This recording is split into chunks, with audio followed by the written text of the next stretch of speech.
Est-ce que tu peux dire Amen? Amen. Est-ce que nous sommes ensemble? C'est pour vous dire, mais cette question, qui es-tu? Il y a toujours, si ce n'est pas l'ignorance, qui puisse être volontaire. Soit c'est une ignorance involontaire, soit c'est une ignorance grossière, soit c'est une ignorance profonde. Une ignorance. C'est celui qui ne connaît rien. Ce matin, nous continuons toujours dans la notion de la personne de Jésus. Nous avions dit que les Juifs lui ont posé cette question. Qui es-tu? Et cette question, il n'y a pas que qui l'ont posé. Boaz en a posé à Ruth. Parce qu'il y avait le droit de rachat à exercer. Isaac pose à Esaü parce qu'il était déjà tombé dans une erreur. Les Juifs envoient les pharisiens pour poser à Jean-Baptiste. Parce que la vérité de Jean-Baptiste les dépassait. Elle commençait à mijoter déjà, à lui faire du mal. Mais dans l'entretemps, les pharisiens posent la même question à Jésus. Qui es-tu? Ce n'est pas parce qu'ils ne connaissent pas ce que Jésus fait, mais c'est parce qu'ils voulaient le mépriser et ne pas mettre en pratique la connaissance. Ce matin, il y a lieu. Celui qui veut faire quelque chose pour toi a la question à te poser. Qui es-tu? Jésus te pose aussi la même question. Qui es-tu? Parce que Jésus connaît ses brebis et ses brebis les connaissent. Mais toi, qui es-tu? Même quand ils parlent, ils connaissent leur voix. Mais toi, quand tu pries, est-ce que Jésus connaît ta voix? Qui es-tu? Ruth dit, je suis Ruth, ta servante. Esaü dit, je suis Esaü, ton fils aîné. Il ne se limite pas au nom, mais donne la qualité de ce qu'il est. Or, la véritable qualité d'un homme sur la planète Terre, ce ne sont pas des fonctions. Je ne suis pas contre les fonctions, parce que moi-même j'en exerce, même les plus hautes. Je ne suis pas contre les grades, parce qu'il faut en exercer. Mais la plus grande qualité, ce n'est pas ce que tu es comme commerçant, comme homme d'affaires, comme professionnel, mais la plus grande qualité de te voir et de te confirmer comme disciple de Jésus. Quand tu te présentes, je suis John, mes serviteurs de Dieu. Mais il faut qu'en te présentant, quand John est serviteur de Dieu, il y ait réellement le témoignage de ce que tu fais. Parce que Jésus dit, il n'a pas besoin de témoignage des hommes.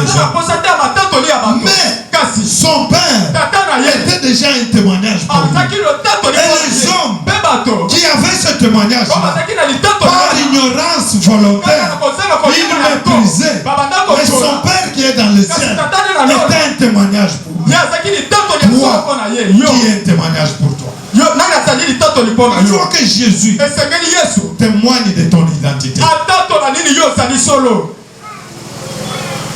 Il faut que Jésus témoigne de ton identité. Ce matin, pour notre message, peut-être risque d'être long, parce que nous en avons déjà consommé dans le résumé de la semaine. Ont commis un mépris où ils sont de ne pas appliquer. Or, dans la connaissance, il n'y a pas que la théorie. il y a la pratique. Ce matin, je veux qu'on lise une écriture. On peut en lire même deux pour comprendre le thème de ce matin. Si les pharisiens ont péché par mépris, mais toi, ce que tu connais, qu'est-ce que tu en fais? Parce qu'il y aura toujours une question. Qui es-tu? Cette question sera fondée sur ce que tu connais et ce que tu fais de ce que tu connais. Est-ce que quelqu'un me comprend? Amen. Est-ce que tu connais quelque chose?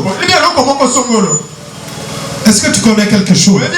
Cette année, c'est réellement une année de délivrance pour cette communauté. Mais cette délivrance ne va dépendre que de la connaissance. Est-ce que tu connais cette femme? Est-ce que tu la connais partiellement? Même ce que tu connais partiellement, qu'est-ce que tu fais de ça? Tu peux dire Amen. Amen. Tu peux dire Amen. Amen. Mets-toi debout, nous allons lire l'écriture. Qu'est-ce que tu fais de ce que tu connais? C'est ça le thème de ce matin.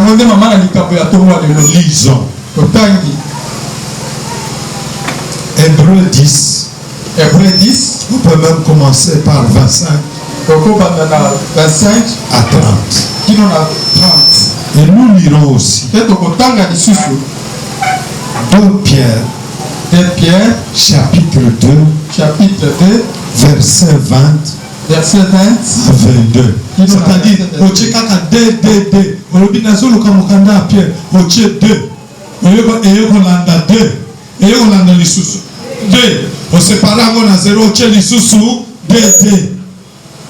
c'est facile, n'est-ce pas? C'est facile, n'est-ce pas? Amen. Lisons pour la gloire de notre Dieu. Écoutez ce que dit la Bible.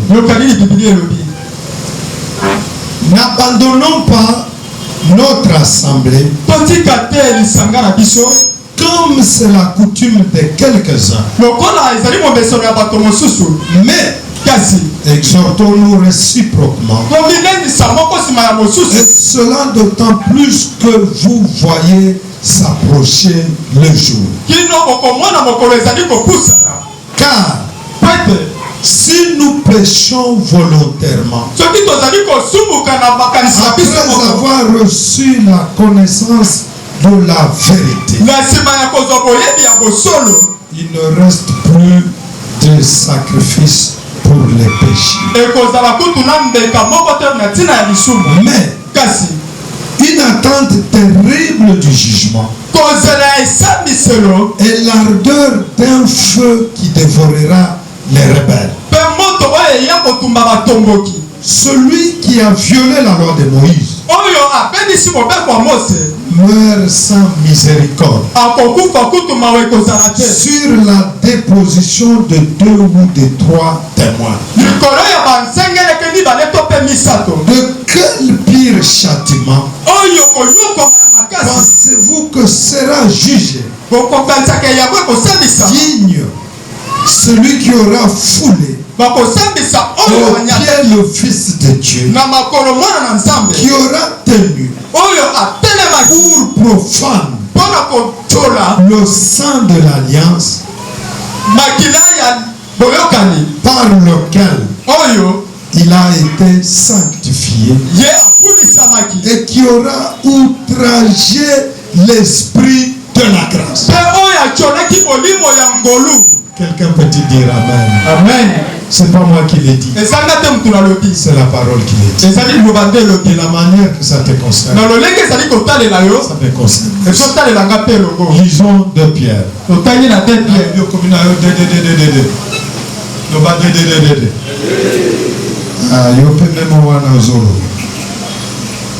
Amen. Vous êtes des enfants bien. Lisons 2 Pierre. Chapitre 2.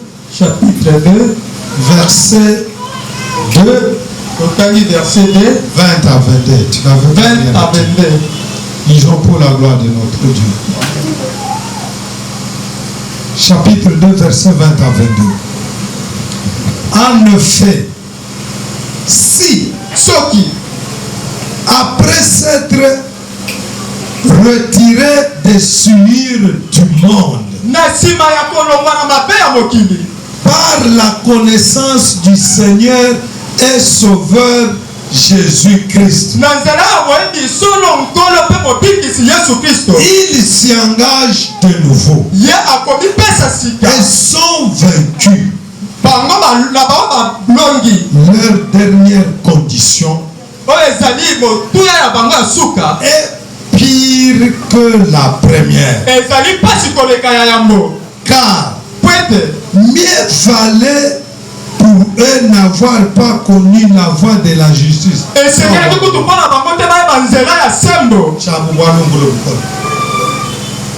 Mieux vaut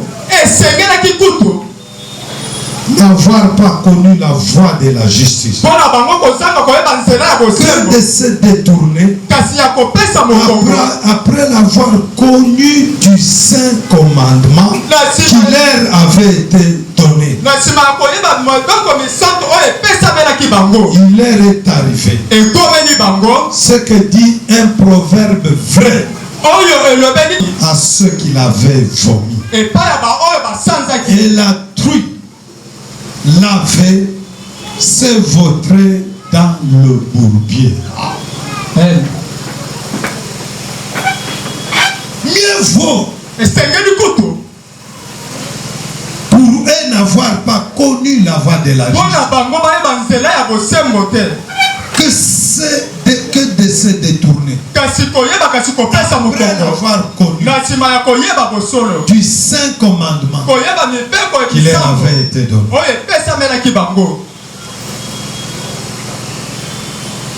Il leur est arrivé ce que dit un proverbe vrai. Ce que dit un proverbe vrai. La question que nous pouvons nous poser ce matin, s'il ne peut plus nous rester le sacrifice, quel avenir devons-nous attendre? Quelle grâce devons-nous encore attendre? Mais ce que j'aime, cette parole n'est pas proclamée pour te décourager. Toi qui connaissais la vérité, peut-être qui est tombé volontairement dans le mal, ne te décourage pas. Parce qu'il y a une chose, il y a une voie qui est possible. La Bible déclare qui peut tomber sans se relever. C'est pour toi qui est tombé dans le péché par cette ignorance volontaire. Il y a une voie pour que tu puisses te relever. Regarde, Jacob est tombé. Il se rend compte. Il se rend compte que même pour le droit d'aînesse, il a volé. Il est menteur. Il a volé la bénédiction. Il se rend compte qu'il a vraiment blessé son frère. Il reste. Il dit maintenant, je comprends une chose. J'ai vécu dans les mensonges. Mais pour que les choses marchent, je dois retourner. Je dois retourner auprès de mon aîné pour que nous puissions réconcilier. Il y a une voie de réconciliation. Jésus-Christ est le sens de la réconciliation. Il y a encore une voie. Même si tu es tombé dans le mal volontairement, alors que tu connais la vérité, je suis en train de te dire, si tu fais comme Jacob, tu retournes, Dieu littérera avec toi pour te permettre de rencontrer là où il y a la véritable bénédiction. Est-ce que quelqu'un peut dire Amen? Est-ce que l'on va nuire à vos Amen. Ce matin, il y a une voie de grâce pour toi. Dans la deuxième lecture, dans 2 Pierre 2, 20 à 22, 20 à 22. Les Écritures nous donnent deux analogies qui illustrent pareille personne. C'est-à-dire cette personne qui s'est approchée de Jésus, qui a écouté l'évangile, mais qui est encore rentré dans le bar. Cet homme qui avait l'habitude de venir à l'église pour écouter la parole de Dieu, mais qui s'est senti affaibli. Cet homme qui a connu, qui a servi même le Seigneur, mais qui est tombé dans les péchés. La Bible illustre cela. Il donne une analogie qui illustre pareille personne au chien et au truie. Qui le premier, le chien, lui est retourné à ce qu'il a vomi. Mais le pauvre, le truie, rentre dans le même bourbier. Alors qu'il est parti de là, mais à la fin, il retourne encore. Peuple de Dieu, toi quand tu te vois, est-ce que tu es réellement un chien? Est-ce que tu es réellement un chien? Je ne suis pas en train de blaguer, cette question, elle est spirituelle. Est-ce que tu es réellement un chien? Est-ce que tu es réellement un chien? José, tu es un chien? Peut-être si tu n'es pas un chien, tu es un truc. Tu es un truc. Mais tu es qui? C'est même là le sens de la question. Qui es-tu?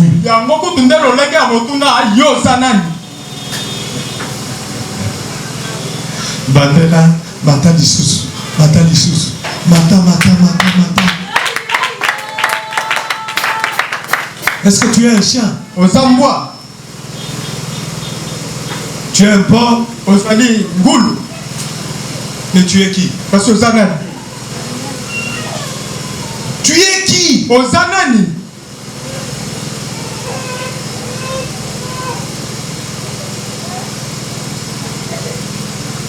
Tu es capable de demander à ton ami qui il est qui?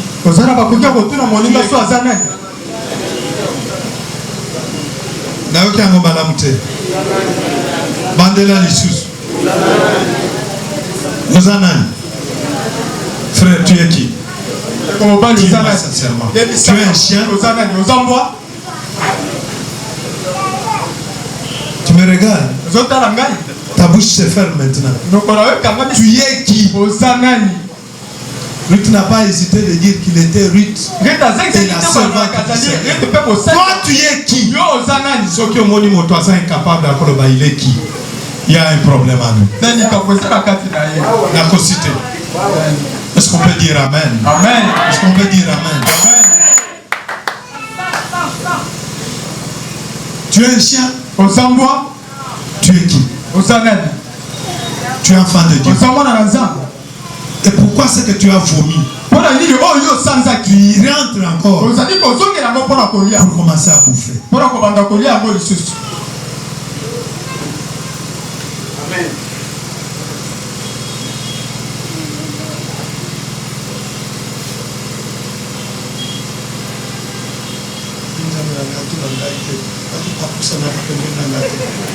Tu es qui, ma soeur? Tu es qui? Tu es qui? Tu es qui? Kozikana ina kumisayo. Baba. Alléluia. Tikana ina embelayo. Tikana ina kumisayo. Tikana ina letolayo. Baba. Alléluia. Ozali Nzambe. Ozali Mikambe. Ozali Lombe. Alléluia. Ozali Longa.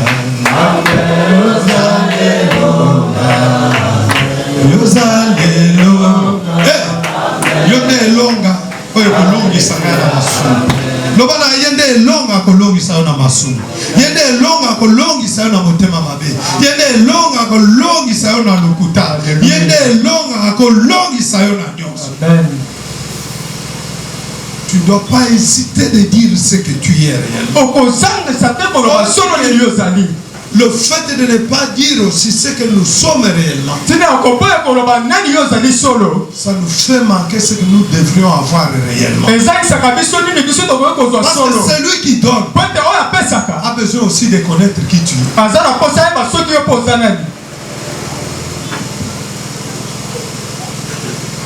Ce matin, je suis en train de comprendre que dans cette salle, il n'y a ni de chien ni de trou. Il y a les serviteurs de Dieu. Que le Seigneur vous bénisse. Parce que au vu de cette vérité, chacun de nous prend l'engagement de ne pas retourner à ce qu'il avait. Au verset 20, il est dit, en effet, si après s'être retiré des souillures du monde, par la connaissance du Sauveur, même les constitutions se modifient. Les articles se changent. Peut-être que la nôtre va aussi changer. Mais la vérité qui ne changera jamais, même si elle te fait mal, elle va te faire mal, mais elle ne va pas changer. Elle ne va pas changer parce qu'elle t'a fait mal. Tu peux la fuir, elle va rester. Tu iras, tu rentreras, tu la trouveras.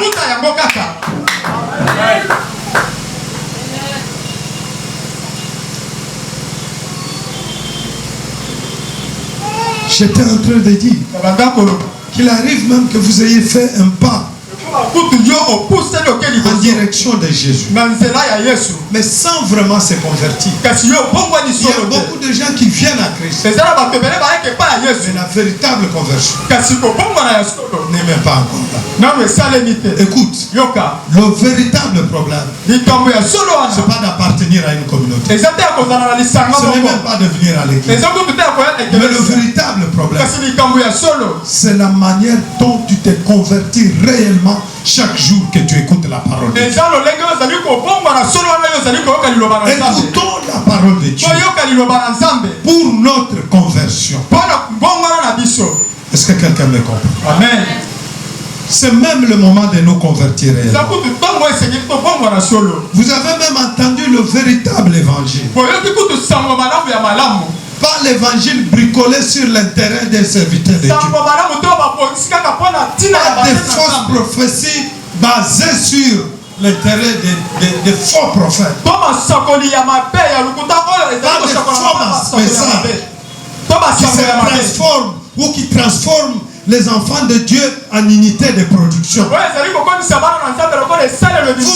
écouté le véritable évangile, la vérité de la parole de Dieu. Mais au lieu d'y rester, vous avez fui. Vous avez rejeté le Christ de cet évangile. C'est très dangereux. C'est même cela que je puis qualifier d'apostasie. C'est difficilement pardonnable. Sauf si tu t'es converti normalement. C'est dangereux. Et c'est un cas d'apostasie tel que nous l'avons vu dans Hébreux 10, 25 à 27. Mon frère, ma soeur, je suis en train de terminer cet enseignement parce qu'il va être 12 heures. Je voudrais encore te rappeler que l'ignorance volontaire est grave et même si grave. Nombreux se sont retirés des mauvaises choses à un certain moment par la connaissance de la vérité qui est le Seigneur Jésus. Après,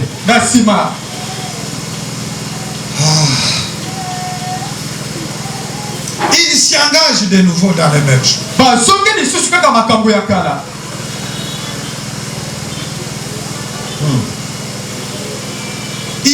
ceux qui pensent. Parce que on proclame la vérité dans une église. Il faut quitter l'église à cause de la vérité. Wow. Quitter l'église. Parce qu'il y a une parole qui a touché ton péché. C'est une grave erreur. Une grave erreur. Tu vas quitter. Mais l'église est l'épouse du Christ. Il ne mourra pas tant que Christ n'est pas encore revenu la prendre. Toi tu vas quitter. Tu vas mourir dans tes péchés. Mais l'église ne mourra pas. Amen. Mais quand une parole te touche, perdure encore à la parole. Aime ton pasteur, aime ton serviteur, aime ton église à cause de la connaissance de la vérité. Si la vérité devient l'astuce pour quitter l'église, tu es l'enfant de perdition. Ne quitte jamais ton église à cause de la vérité de la parole. Même si elle fait mal, reste encore jusqu'à sec. Elle te façonne. Est-ce que quelqu'un peut dire amen? Amen. Avec le temps, tu comprendras combien la vérité est capable de te libérer. Ce matin, je t'exhorte à 3 choses. Est-ce que quelqu'un peut dire amen? Mets-toi debout, je vais t'exhorter à 3 choses.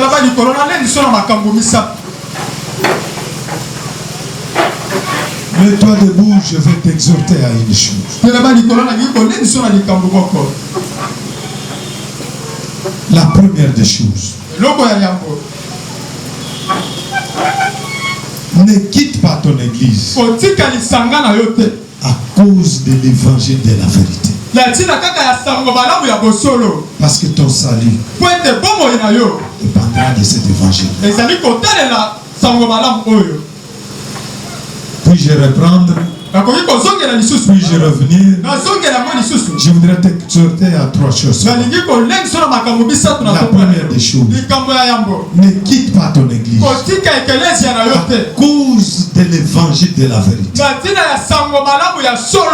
Parce que c'est de cet évangile que dépendra ton salut. Deuxième chose,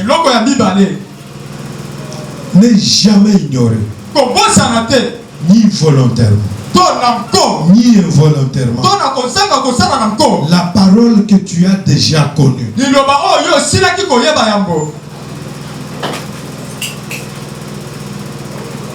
Troisième chose, être là où tu devras être. Être là où tu devras être. Car le Seigneur devra chercher à savoir qui tu es. Mais si tu es errant, il ne te trouvera pas là où il doit faire quelque chose. Il a une décision à prendre. Il a une décision à prendre. Il a un bien à faire pour toi.